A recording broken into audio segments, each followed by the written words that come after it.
never do before. And even when you feel low, you can still go. Even when you feel slow, you can still go. Even when there's no hope, you can still go. I never answer to no, man, I still go.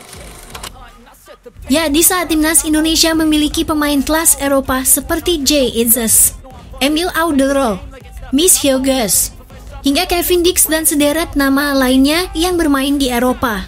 Di sisi lain, negara tetangga hanya membanggakan seorang Arif Aiman, Nguyen Xuan San, dan Chanatip Songkrasin.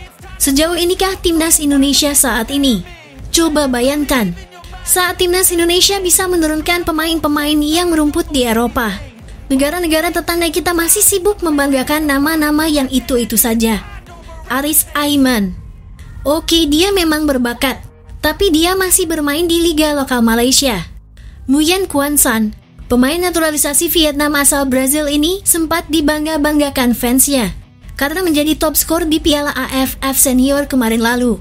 Namun sekali lagi, pemain naturalisasi Vietnam ini hanya bermain di liga lokal Vietnam. Pemain ini pernah bersinar di Jepang waktu lalu, tapi kini mulai redup dan kembali ke Liga Thailand. Sementara itu, Indonesia terus menambah daftar pemain elit Eropa. Pemain yang terbiasa menghadapi atmosfer stadion besar, tekanan supporter ribuan, dan kualitas permainan level dunia. Inikah wajah baru timnas Indonesia? Sebuah tim yang tak lagi mengukur kekuatan dari lingkup ASEAN saja. Sebuah tim yang kini bisa membentuk starting kesebelasan, yang berisi pemain-pemain dari liga-liga top luar negeri. Sementara negara lain masih memutar harapan pada nama-nama lama. Kita sedang menyusun generasi emas. Mari kita lihat lebih lagi ke dalam skuad Garuda yang saat ini sedang jadi perbincangan hangat seantero Asia Tenggara. Kita mulai dari lini terakhir yang menjadi benteng pertahanan, posisi penjaga gawang. Dan percayalah, timnas Indonesia tidak main-main soal urusan kiper. Di bawah Mister Gawang, nama utama yang kini berdiri tegak adalah Martin Pais. Bukan sekedar penjaga gawang, Martin adalah salah satu kiper terbaik di Major League Soccer, liga sepak bola utama Amerika Serikat. Di liga tersebut terdapat bintang dunia, yaitu seorang Lionel Messi. Saat ini ia membela FC Dallas.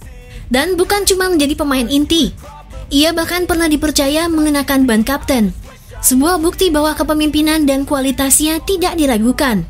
Tak sedikit momen penyelamatannya menjadi viral, termasuk aksi refleks luar biasa yang membuat banyak mata melongo beberapa tahun lalu. Martin Pais bukan hanya kiper, dia benteng yang bisa diandalkan dalam situasi apapun. Lalu jika Martin absen, timnas Indonesia tetap tenang, karena di bangku cadangan berdiri nama besar lain, yaitu Emil Alderweireld. Emil bukan kiper sembarangan, ia pernah mengenakan jersey Juventus, klub raksasa Italia yang pernah dibela Cristiano Ronaldo. Tak cuma itu saja, bahkan ia turut merasakan atmosfer juara saat berseragam Inter Milan. Kini Emil memperkuat Palermo di Serie B. Dia membawa pengalaman dan kelas Eropa yang tak bisa dibeli dengan uang. Seorang pelapis yang kualitasnya justru layak jadi kiper utama di negara manapun di Asia Tenggara. Dan jika kita bicara soal lapis ketiga, Indonesia tetap punya andalan lokal yang tangguh, yaitu Hernando Ari. Kiper muda milik Persebaya Surabaya ini dikenal memiliki refleks luar biasa. Bukan hanya sekadar penyelamatan biasa, Hernando beberapa kali menjadi penentu kemenangan lewat aksi gemilangnya saat adu penalti. Ia juga menjadi bagian penting dalam membawa timnas U23 mencapai semifinal Piala Asia tahun lalu. Masih muda dan mentalnya sudah sekuat baja. 3 kiper dengan 3 karakter berbeda tapi satu kesamaan. Semuanya berkelas internasional. Dengan kualitas seperti ini di bawah Mister, jangan heran kalau tendangan-tendangan dari pemain seperti Arif Aiman, Nguyen Xuan San hingga Chanatip Songkrasin tak lagi cukup untuk menggoyahkan pertahanan Garuda. Karena sekarang bukan hanya barisan depan Indonesia yang berbahaya, tapi lini belakangnya pun sudah jadi mimpi buruk bagi lawan-lawannya. Dan itulah mengapa timnas Indonesia hari ini bukan lagi sekadar tim penuh semangat, tapi tim dengan struktur kokoh dari depan sampai belakang. Sebelum seorang penyerang bisa berhadapan dengan kiper timnas Indonesia yang tangguh, mereka harus melewati tembok baja yang berdiri kokoh di depan kotak penalti. Barisan bek Garuda yang kini menjadi momok menakutkan bagi siapapun.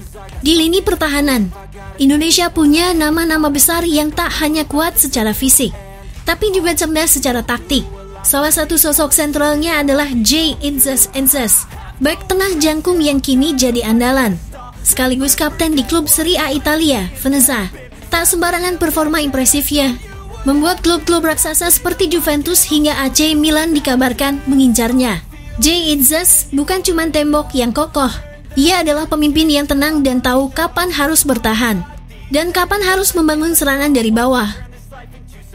Lalu ada Miss Hilgers, pemain timnas Indonesia dengan nilai pasar tertinggi saat ini, yaitu mencapai lebih dari 121 miliar di usianya yang baru 23 tahun. Miss Hilgers kini menjadi pemain termahal di Asia Tenggara. Gaya bermainnya lugas, agresif dan efisien. Bahkan klub Serie A seperti klub Bologna pun sudah mengamati potensinya. Ia bukan hanya masa depan Indonesia, tapi bisa menjadi salah satu bek terbaik di Asia. Di sisi kiri ada Kelvin Verdonk. Pemain Nijmegen ini dikenal sebagai bek yang sangat konsisten, bukan hanya piawai dalam bertahan. Pemain Liga Belanda ini juga aktif membantu serangan dari sisi sayap. Umpan silangnya akurat, visinya tajam dan pergerakannya rapi. Ia adalah pemain serba bisa yang jadi senjata rahasia Indonesia dalam membongkar pertahanan lawan. Sementara itu di sisi sebaliknya ada Kevin Dix, seorang bek yang tenang, berpengalaman dan sangat taktis. Ia baru saja menyelesaikan musim hebat bersama FC Copenhagen dan dalam waktu dekat akan bergabung dengan klub Bundesliga Borussia Mönchengladbach, di mana kita akan mempunyai pemain yang bermain di Liga Jerman untuk pertama kalinya. Kevin Dix dikenal sebagai pemain yang jago membaca permainan, bukti bahwa dia punya kecerdasan di atas lapangan. Di balik itu, jangan lupakan satu nama lokal yang terus menunjukkan kualitasnya. Dia adalah Rizky Ridho. Pemain asal Liga 1 ini bukan sekedar pelengkap. Pemain Persija ini punya kecerdasan membaca arah serangan, tenang saat 2-1 lawan 1, dan punya kemampuan distribusi bola yang luar biasa.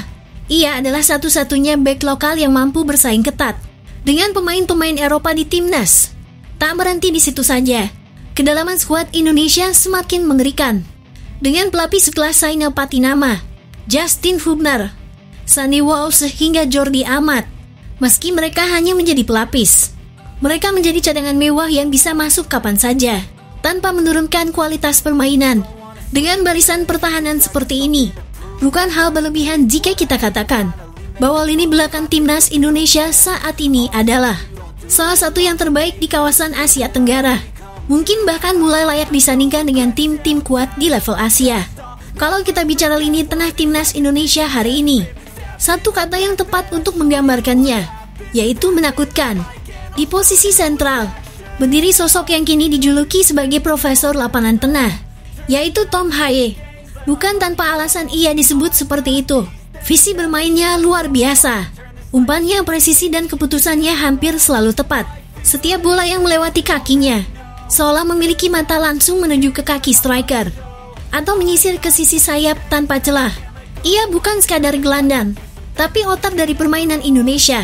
Dialah yang mengatur tempo membelah pertahanan lawan dengan satu sentuhan dan menciptakan peluang dari ruang yang tak terlihat oleh pemain lain. Di belakang Tom Haye berdiri seorang Joy Pelupesi, gelandang bertahan berpengalaman yang tampil tenang namun mematikan. Dia adalah pemutus serangan, penghancur skema lawan, sekaligus perisai pertama sebelum bola sampai ke lini belakang. Bermain di Eropa selama bertahun-tahun, Joy Pelupesi membawa ketenangan dan kedisiplinan taktik yang sangat dibutuhkan dalam pertandingan-pertandingan besar. Ia tidak banyak bicara, tapi aksinya di lapangan berbicara lebih keras dari apapun. Dan jika kita melihat ke bangku cadangan, timnas Indonesia masih punya pelapis yang kualitasnya bukan kaleng-kaleng. Ada Nathan Joaon dan Ivar Jenner, dua pemain yang serba bisa yang bisa ditempatkan di lini tengah. Lalu ada Marcelino Ferdinand, gelandang muda kreatif yang bisa jadi pembeda lewat tusukan dan liuk-liuknya. Ada juga Liano Reinders, gelandang modern dengan mobilitas tinggi. Kemudian serta Ricky Kambuaya, gelandang lokal dengan gaya bermain eksplosif dan penuh determinasi. Dengan komposisi seperti ini, lini tengah Indonesia tidak hanya solid dalam bertahan, tapi juga tajam dalam membangun serangan. Dan akhirnya kita sampai pada bagian paling mematikan dari timnas Indonesia saat ini, yaitu lini serang. Jika lini belakang adalah tembok, maka barisan depan adalah peluru kendali yang siap menghancurkan siapapun yang berdiri di jalurnya. Di sisi sayap ada Ragnar Oratmangun, pemain dengan kemampuan dribbling luar biasa dan keberanian menembus pertahanan lawan. Setiap kali bola ada di kakinya, bek lawan langsung waspada. Ragnar tak hanya lincah, tapi punya insting alami untuk menusuk ke dalam kotak penalti dan menciptakan kekacauan. Dia tipe pemain yang mampu menciptakan peluang dari situasi yang tampaknya mustahil. Lalu di sisi lainnya ada Dejan James yang baru saja merasakan manisnya trofi KNVB Cup bersama Go Ahead Eagles di Belanda. Dejan James adalah pemain dengan determinasi tinggi dan kecepatan yang menakutkan. Ia tahu bagaimana mengeksploitasi celah di lini belakang lawan. Kemudian di posisi ujung tombak, berdiri sosok yang semakin sulit diabaikan, yaitu Ole Romani, seorang predator kotak penalti. 2 pertandingan, 2 gol. Catatan yang cukup untuk menunjukkan bahwa ia bukan sekedar striker biasa. Ole Romani tahu di mana harus berdiri, kapan harus bergerak, dan bagaimana mengubah peluang kecil menjadi gol indah. Ia adalah eksekutor alami yang bisa membuat pertahanan lawan panik hanya dalam satu sentuhan. Dan ketika para pemain utama butuh rehat, Indonesia tak kekurangan opsi. Di bangku cadangan ada nama-nama yang siap memberikan ancaman baru. Pavel Struijk salah satunya, pemain muda yang menjanjikan dan terus berkembang. Dengan komposisi seperti ini, timnas Indonesia punya segala yang dibutuhkan untuk menaklukkan siapapun yang berdiri di hadapan mereka.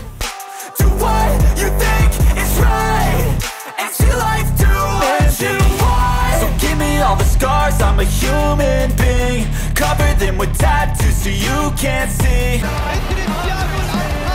La desaparece, aparece, gol.